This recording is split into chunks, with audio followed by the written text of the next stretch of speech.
Halo teman-teman semuanya, kembali lagi dengan saya Adorori Ibnu Wardi. Selamat datang di AIW Podcast.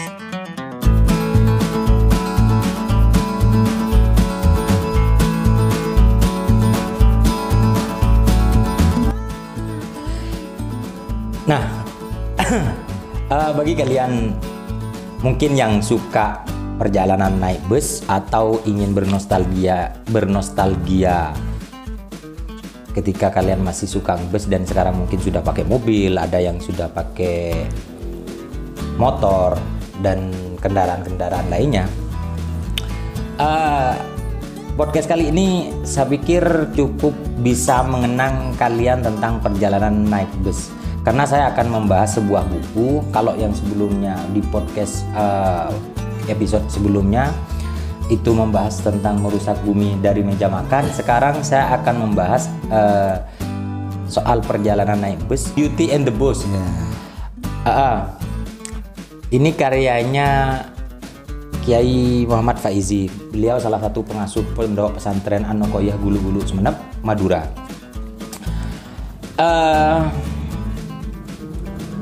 Bang Faizi, ini rapelan ya podcastnya. Ini kok ya itu tadi saya kok Om Faizi ini suka nulis yang aneh-aneh gitu loh. Kok bisa, dari mana awal cerita ya Om Faizi ini menyukai bus, dan ya mungkin bisa disampaikan lah apa yang mendasari dari penulisan buku ini. Cerita perjalanan naik bus itu dalam buku agenda saya, diari saya. Pertama kali saya nulis catatan perjalanan itu tertanggal 29 Januari 89. Kalau nggak salah waktu 89? Itu, ya. Waduh, saya itu masih ada di rumput paling. Ya, bukan soal masih ada di rumput atau ada di mana. Di kelas berapa lah kira-kira gitu ya. Nggak kelas berapa Om? Belum lahir saya Om. Masih ada dalam takdir berarti ya. Masih di iya, terus gimana Om? Saya punya kegemaran mencatat kegiatan-kegiatan harian saya dalam buku sejak kecil. Iya. Ya, tapi tidak rutin setiap hari.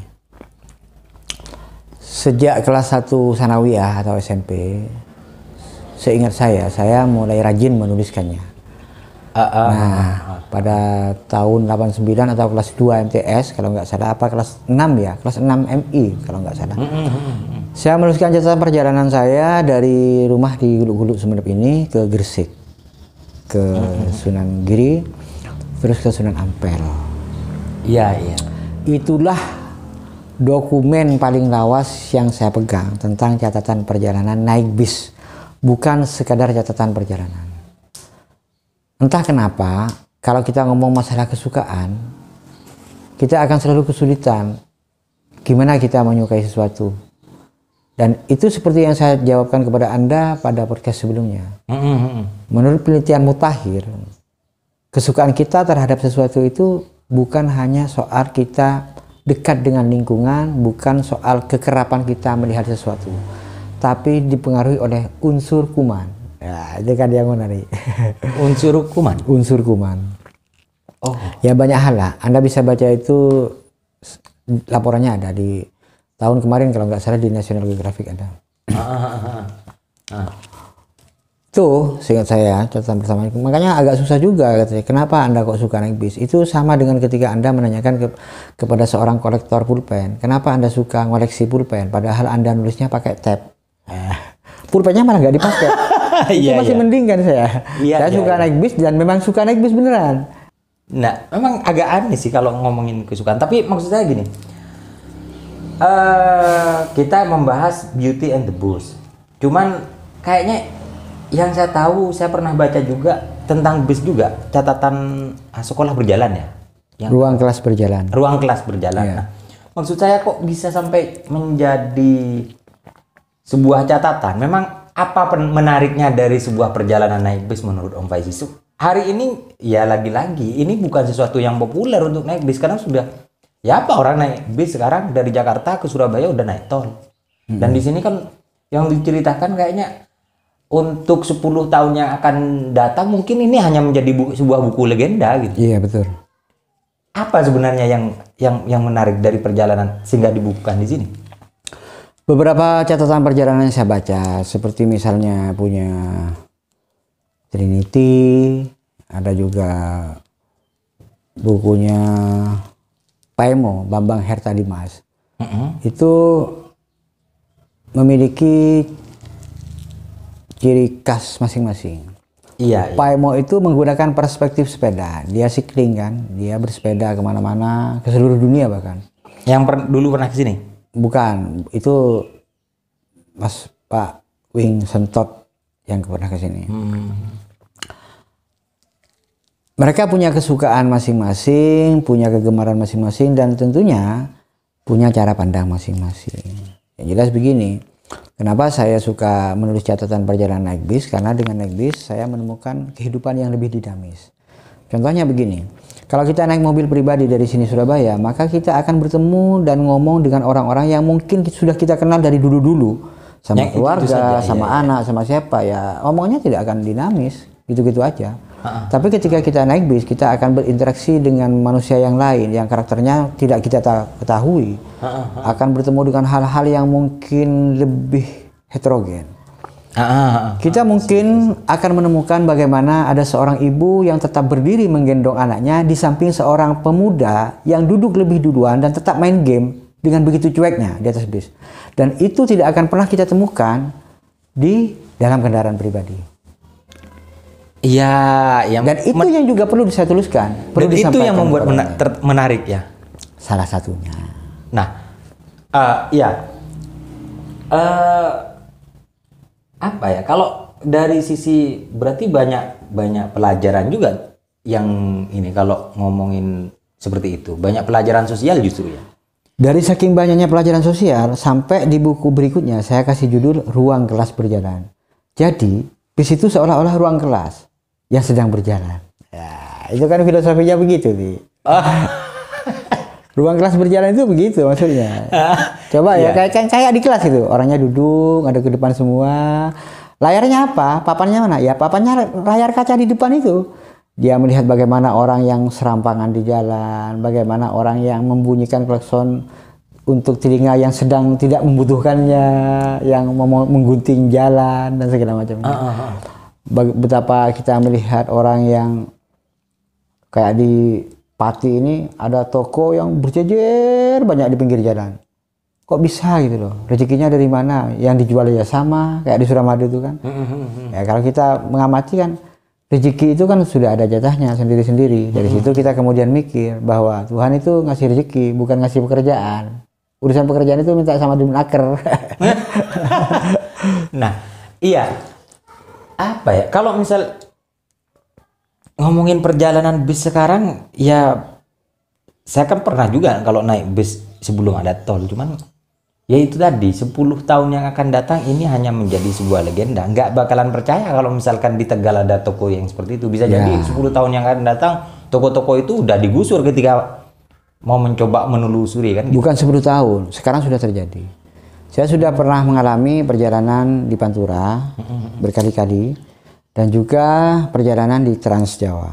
Nah, kemarin yang terakhir itu turun dari Cirebon, masuk Brebes Barat, keluar dari Brebes Timur, itu sudah kelihatan sekali betapa warung-warung besar yang dulu berjaya karena disinggahi truk dan bis itu sudah banyak yang tutup, rumputnya sudah tinggi-tinggi. Berarti itu ada dampak sosial juga? Sangat lah, bukan cuma sosial dan ekonomi, banyak sekali. Tapi kan kita juga mikir lebih banyak mana, kan gitu. Perspektifnya tinggal gitu aja. Kalau Anda setuju jalan tol, ya sudah setuju saja. Kalau enggak ya enggak setuju saja. Yang jelas sama-sama punya argumen kan, kayak gitu. Tapi yang diangkat dari ini kenapa terus kemudian menjadi sebuah buku itu apa gitu? Kok kemudian dibukukan? Apakah memang Om Faizi itu percaya bahwa orang-orang akan tertarik dengan perjalanan bis? Karena kayaknya udah dicetak yang kedua ya? Kedua apa ketiga? Kedua. apa ya? Gimana cara ngomongnya? Ininya gimana kok kemudian jadi sebuah buku, terbit jadi sebuah buku gitu. Kalau itu bukan, itu nggak sama dengan buku saya yang lain. Jadi kalau buku saya yang lain itu memang ada keinginan saya untuk menerbitkannya. Tapi pada buku-buku catatan perjalanan itu banyakkan dorongan itu dari pembaca catatan perjalanan saya. Mereka ingin membaca catatan-catatan perjalanan saya yang saya tulis sebelumnya. Tuh, karena kalau mencari di web mungkin kurang enak dibacanya atau susah nyarinya atau gimana. Jadi lebih banyak karena tuntutan orang. Iya, kalau saya sih kan yang Beauty and the Beast ini pernah baca, tapi kan ini banyak yang ditulis di Facebook juga kayaknya. Sebagian. Nah, iya artinya kan orang-orang itu sudah bisa melihat di Facebook sebagian. Iya. Tapi masih ada yang beli ya kalau ini. Nah, ya itu dicetak cetak 2 kali apa karena saya iseng kan enggak. Kan ada yang habis ya. Enggak, maksudnya apa sih yang menarik dari buku ini? Dari perjalanan itu dari sisi mana sih yang ditulis oleh Om Faizi sebenarnya? Semuanya. Tapi kebanyakan saya bercerita secara kronologis, secara naratif. Bercerita biasa kronologis. Dari awal perjalanan sampai akhir. Karena ini semacam jurnalisme, bukan fiksi ya, bukan ngarang-ngarang kayak cerpen gitu, bukan. Gitu. Jadi nulisnya runut dari depan bertemu dengan ini. Nah, maka apa yang bisa kita ambil hikmah dari situ? Apa poin yang bisa kita ambil? Ya, peristiwa-peristiwa sosial, kesenjangan sosial, atau kejadian-kejadian yang berhubungan dengan kemanusiaan yang ada dalam perjalanan itu. Dan itu membutuhkan kepekaan bagi orang yang menulisnya. Banyak juga loh ya teman-teman yang nulis catatan perjalanan itu. Nah, kadang-kadang mereka kan cuma menceritakan perjalanan dari pindah ke terminal ini, makan di sini, naik bis lagi, nyalip bis itu, ada apa. Saya tidak mau sampai di situ. Saya harus mendapatkan hal-hal lain yang lebih menyentuh, lebih mendasar dengan basis kemanusiaan. Itu target saya. Makanya saya harus selalu menemukan hal-hal yang semacam itu. Apabila dalam perjalanan itu saya tidak menemukan hal-hal itu, ya sudah, nggak jadi diterbitkan atau bahkan nggak ditulis. Soalnya begini, kebanyakan catatan perjalanan saya itu ditulis langsung. Ditulis langsung di atas bis, menggunakan kertas, pulpen atau menggunakan handphone. Waduh. Berarti itu yang membedakan dengan catatan-catatan perjalanan yang lain gitu. Ya nggak tahu mereka nulisnya pakai apa. Enggak, maksudnya kalau misalkan yang lain bahasanya Om Faizi tadi hanya bercerita perjalanan dari satu tempat ke tempat yang lain, ini justru lebih, kalau cuman seperti itu nggak ditulis gitu. Kalau nggak ada sisi-sisi kemanusiaan. Kalau tetap monoton sama dengan sebelumnya enggak. Saya kadang-kadang nulis tapi tidak diterbitkan. Karena kita juga punya tanggung jawab sosial juga ya. Ketika kita duduk di bis, terutama di Madura, apalagi naik bisnya bis Bumel, itu kita biasa berinteraksi dengan orang lain, ngomong apa, mau kemana, basa-basi. Tidak menarik kan kita duduk, terus baca buku, terus main handphone, terus kan nggak menarik. Bukan robot toh kita kan. Jadi kita harus bisa berbasa-basi sekadarnya. Makanya nggak sama dengan misalnya orang-orang di Singapura atau mungkin di Jepang yang ketika duduk kalau nggak baca ya tidur. Di sini enggak. Kita bisa dianggap antisosial kalau kita nggak nyapa. Mau kemana Pak? Mau kemana? Ya sekedar basa-basi lah. Nah, tapi kan dari catatan perjalanannya Om Faizi ini juga cukup detail. Menurut saya cukup detail menceritakan soal bis. Artinya tipe bis. Rute perjalanannya kemana dan seterusnya, kayaknya cukup detail. Itu inspirasi atau referensinya dari mana? Untuk mendapatkan itu tidak perlu kerja keras kayak gitu, itu gampang. Kita bisa melihat plat nomor, kita melihat bisa dashboard, kita bisa melihat jadwal keberangkatan. Tujuannya kan begitu aja sebetulnya. Asalkan kita mau aja. Yang susah itu kalau kita mau detail soal jam berapa sampai di mana, naikkan penumpang berapa, itu yang agak susah. Nyalip misalnya nyari bis yang depannya berangkat selisih berapa menitnya, nah gitu aja yang susah. Nah iya betul. Saya membaca perjalanan buku perjalanan ini, catatan perjalanan ini juga yang menarik itu dari sisi jam. Kayak misalkan 21 titik 0, sekian misalkan, atau 21 lewat 5 menit kayak gitu. Emang langsung di saat itu juga berarti ditulis?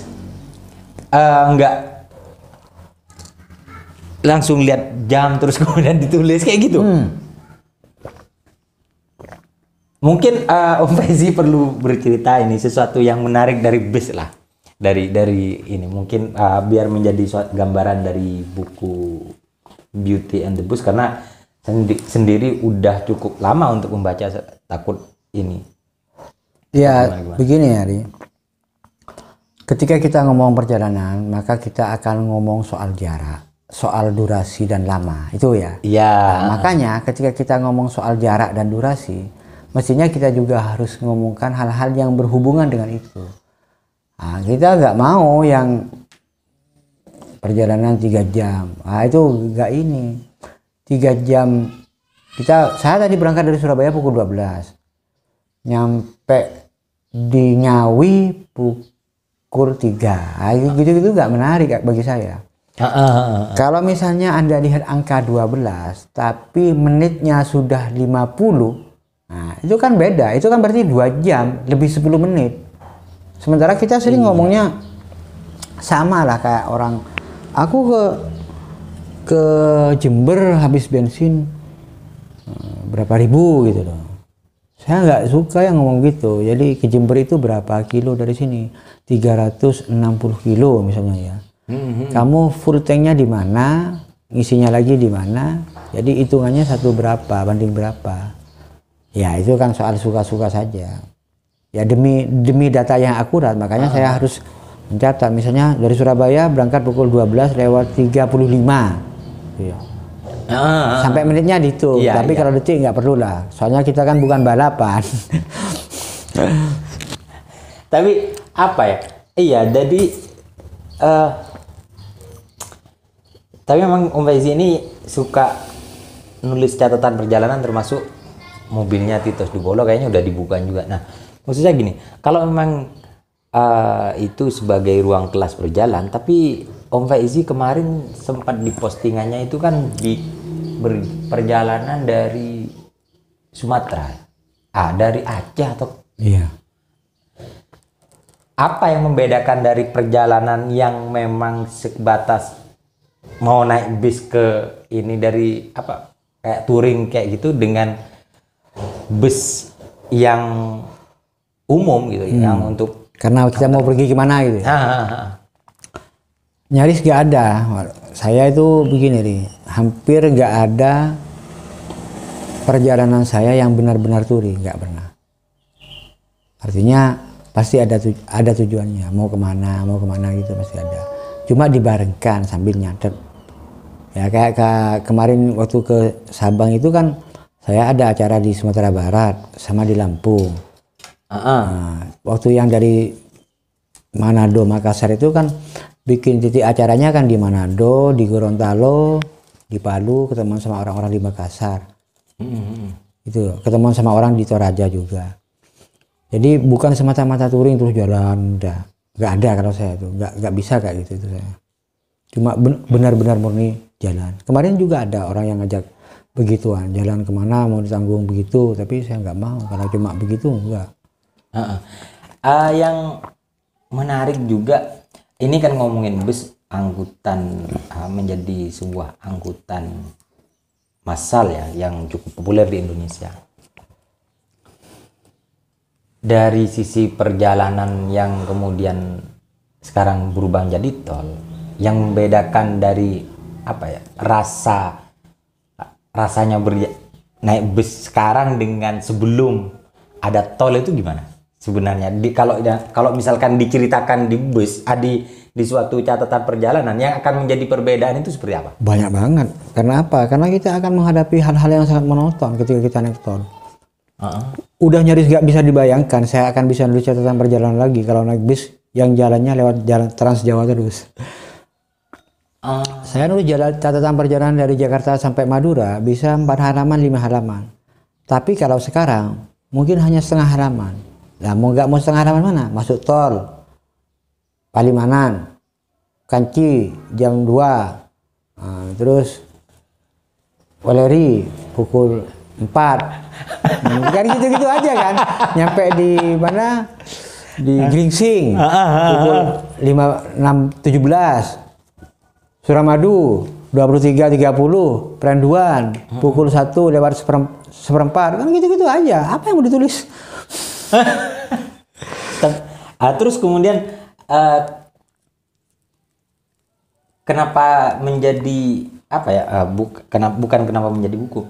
Ada nggak ketertarikan untuk membuat catatan perjalanan dalam berbentuk visual atau video misalkan? Sudah ada juga, saya versi videonya ada. Tapi yang versi Sumatera pendek-pendek karena memang tidak diproyekkan untuk YouTube. Bukan, saya nggak punya proyek ke situ. Ya ada lah pendek-pendek aja. Yang kayak di Sulawesi lumayan panjang-panjang. Kenapa kok nggak ini kan sekarang kayaknya kalau ngomongin apa namanya hari gini kata orang-orang. Iya, hari gini.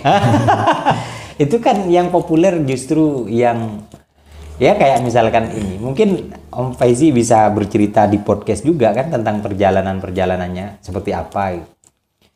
Dibaca tentang jam segini. Iya. Mungkin yang kamu ceritakan podcast itu sih. Saya juga pernah nulis saya di Jawa Pos tentang buku yang didengarkan, bukan dibaca. Oh iya. Udah nulis saya dulu tahun 2005 itu. Masa depan buku judulnya kalau nggak salah. Itu isinya tentang apa? Ya tentang bagaimana jenis buku pindah dari CHM, terus pindah ke PDF, terus mungkin belakangan menjadi file audio gitu. Saya membayangkannya begitu. Ternyata sekarang kan memang benar ada ya. Mungkin di zaman segitu memang sudah ada. Oh iya, kalau ngomongin itu Om sebenarnya saya kemarin sempat tertarik untuk bukunya buku lawas ya, buku salah satu founding fathers. Tertarik untuk dibuatkan macam audio, dibaca aja. Kayak apa ya, misalkan judul The Beauty and the Beast. Ini nggak ngobrol kayak gini, tapi cuman dibaca sampai selesai. Ya itu yang saya tulis memang. Nah, ternyata saya kan nggak punya referensi kayak Om Faizi ini soal ini. Kemarin saya ngomong itu di Jakarta ke teman-teman, saya ngomong tentang apa ya, ide tentang itu sudah ada. The Guardian itu Om. The Guardian itu kalau di-download aplikasinya, beritanya itu diklik langsung dibaca gitu loh ternyata. Ternyata kok udah ada gitu. Saya nggak punya referensi itu padahal ini. Nanti saya cari filenya. Kalau soalnya hard disk saya kan ada yang hilang, rusak. Ada kayaknya artikel itu tentang masa depan buku yang dibaca itu. Nah, Om, soal buku ini mungkin bisa diceritakan. Kenapa orang harus membeli buku ini? Tidak harus membeli. Harus membaca paling enggak. Kalau tidak harus membeli, repot juga. Orang nulis buku ini biasanya pengen ngejar bestseller kan. Saya, kok saya lupa ya. Ada seorang fotografer senior. Siapa namanya? Saya lupa sekali. Dia ketika ditanya begini, kenapa Anda harus memotret ini? Saya memotret objek yang kalau sekiranya ditunjukkan kepada orang, dia akan merasa baru tahu bahwa ternyata ada yang seperti ini di dunia. Gitu. Artinya dia hanya mau menyampaikan sesuatu yang mungkin tidak pernah dilihat, tidak pernah dibayangkan. Sering dilihat tapi tidak pernah direnungkan. Targetnya seperti itu. Kita ya mungkin akan kalah sama kondektur, akan kalah sama kernet dalam soal perjalanan. Tapi ketika kita ngomongin soal nilai-nilai kemanusiaan di atas bis, mungkin kita bisa lebih detail dengan mereka. Kenapa? Karena mereka menjalaninya sebagai pekerjaan dan kita menjalaninya sebagai pengamat. Itu bedanya. Jadi dari buku ini Ya harus mengunggulkan itu, bahwa kita harus bisa dalam tanda petik menang dalam urusan yang lain dengan orang yang tidak melakukannya gitu loh. Jadi saya ingin menyampaikan sesuatu yang mungkin terlewat bagi mereka, meskipun mereka sudah pernah menjalaninya, apalagi belum pernah menjalaninya. Anda kan mungkin sering naik bis ke Surabaya, tapi pernah nggak memperhatikan nggak gimana tipe-tipe asongan di Terminal Pamekasan dan tipe asongan di Terminal Sampang? Apa yang mereka jual, bagaimana cara mereka bikin iklannya? Nah, itu kan menarik juga. Iya, berarti ngomongin dinamika masyarakat berarti ya, kehidupan masyarakat di jalanan ya. Ya, gaya-gayanya ngomongan antropologi lah, cuma dalam bentuk yang lain.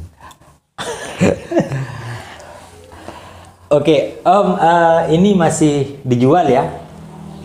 Sepertinya sudah nggak ada kalau itu, nggak tahu saya nggak pegang bukunya. Jadi kalau orang mau baca buku ini, makanya kalau saya nerbitkan buku cepat beli biar nggak menyesal. Udah nggak dicetak lagi malah nanya-nanya gimana? Lah ya enggak, maksudnya kan ini siapa tahu ada yang pengen membaca, penasaran tentang catatan perjalanan kan. Kalau sebagian contohnya banyak, di blog saya masih banyak. sabajarin.wordpress.com ada, di blog di Facebook saya masih ada, sebagainya, gampang lah nyarinya itu. Kalau cuma pengen sekedar, tapi kalau mau ngoleksi semua catatannya, ya harus cari bukunya. Di sini sudah nggak ada? Kayaknya udah nggak ada, kayaknya tinggal satu itu. Jadi teman-teman, Om Faizi ini merupakan penulis dari beberapa buku. Yang saya tahu itu Beauty and the Bus satu, kemudian Ruang Kelas Berjalan. Ruang Kelas Berjalan. Dan ada satu lagi. Apa lagi? Satu lagi yang juga berbasis bis ini, cuma belum ditulis. Masih ada satu rute yang belum terselesaikan. Ya tunggu saja, mungkin tahun depan. Oh, kalau berarti masih ada ini harus dipantengin Facebooknya lah ya, untuk mendapatkan informasi yang sangat detail dari Om Faizi terkait buku. Saya pikir Facebooknya sudah cukup mewakili. Di M Faizi, silahkan di add, mungkin masih ada kuota untuk nge-add. Udah penuh kayaknya. Yang jelas ini saya sekali lagi yang saya tahu beliau merupakan salah satu penulis yang cukup produktif. Dulunya beliau penulis puisi, tapi nggak tahu sekarang apakah masih menulis tetap puisi. nulis. Yang saya tahu buku-bukunya yaitu tadi Beauty and the Bus, Ruang Kelas Berjalan, kemudian Merusak Bumi dari Meja Makan, Sareang, dan beberapa buku yang lain. Mungkin dari teman-teman yang sekali lagi ingin mendapatkan cerita kenangan mungkin dari masa kecil atau yang dari pendengar yang di luar sana belum pernah naik bus, pengen tahu gimana rasanya naik bus dan apa saja dinamika perjalanan di bus, Beauty and the Bus ini saya rasa cukup bisa mewakili dari apa yang diinginkan teman-teman.